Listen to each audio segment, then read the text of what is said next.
Gambler's full video. This is an interesting race. This looks like a prototype, but actually it's not, because these are all single use.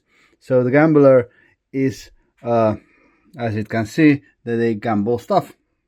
They invest in stuff, but they write them on the paper so that it's a single use. So they invest trade goods into stuff, and then if they gamble correctly, they get rewards according to the reward. This will be changed when I play tested a few times, but I think this is not good enough as now. So they can gamble on battles, on everything actually, but taken war and other stuff, and even on the outcomes of war, and on alliances breaking and not breaking, and stuff in the Senate, and the political stuff, and stuff to be stuff like found, different kinds of stuff, and trade routes things, exploration cards as well, and then the race specific stuff. That's of course only the races that are in the game will be possible to gamble on. They are currently at 10 times the amount. The other ones are 3, 4, and 5 amount. So it goes like this. You write, for example, you predict the first race to get 3 unit upgrades. So you write the name there, ching ching, and then you write how many trade goods you have invested in it, and then you give them to the bank.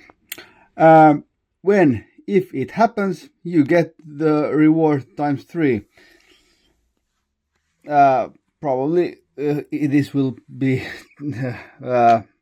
be an interesting one, how I will balance these rewards. I've started like this. It is maybe too much or too little in any case, or it's too hard to do. I don't know, but the main thing is that the gamblers should not use all of their trade goods on their turn, because they can because the combat of course happens on other players' turns. So before every battle, they can gamble on races with fewer hit points or equals. So they cannot gamble on a war on destroying a fighter, and then it will get money from that. No, only stuff that they are not likely to win. But if it's equal, they take two times the reward. If it's 1 to 3 hit points less, they predict they win, and they win, they get 3 times, and more than 4 or more, then they get 4 times the money. Of course they can, but this is only it doesn't take into account anything else than hit points, because otherwise it would be too complicated. So races that use many action cards or stuff like that would be really nice for gamblers to gamble on. These are quite self-explanatory, so I will not explain them. Usually they cannot be gambled on, or should be gambled on before turn 4, because first one to use their hero, it's quite obvious when it so they have to, they cannot do it the turn before. These ones I will explain. Every war, so they can gamble when the war starts. So they gamble that the war will end with extra giving, necrovirus stuff. Of course, necrovirus cannot be here. I'm sorry. So mine net, or then after 5 turns, there will be a white piece, and the rewards are for. So when the war ends, if the extra gives mind something, then they get it, or if they have written here, then no one has given anything before 5 turns, then they get the amount. The same with the alliances. if they get, there's a betrayer point here. So if the one who mainnet betrays the extra, then they get, then this one it's completed. Or if they just break the alliance in another way. So these are both that you have to decide.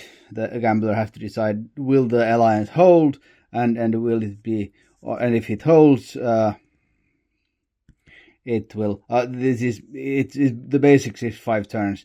So you have to write down, if it's turn 2 now, then you write down 7 here, and then at turn 7 you see, is there still an alliance there? Is this there is not, then it's, well, yeah.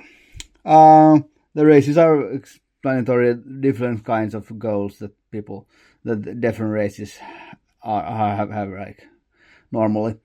And the same with the exploration cards. Have to, when races find them, then these can be gambled on, because they are stuff that can be gambled on.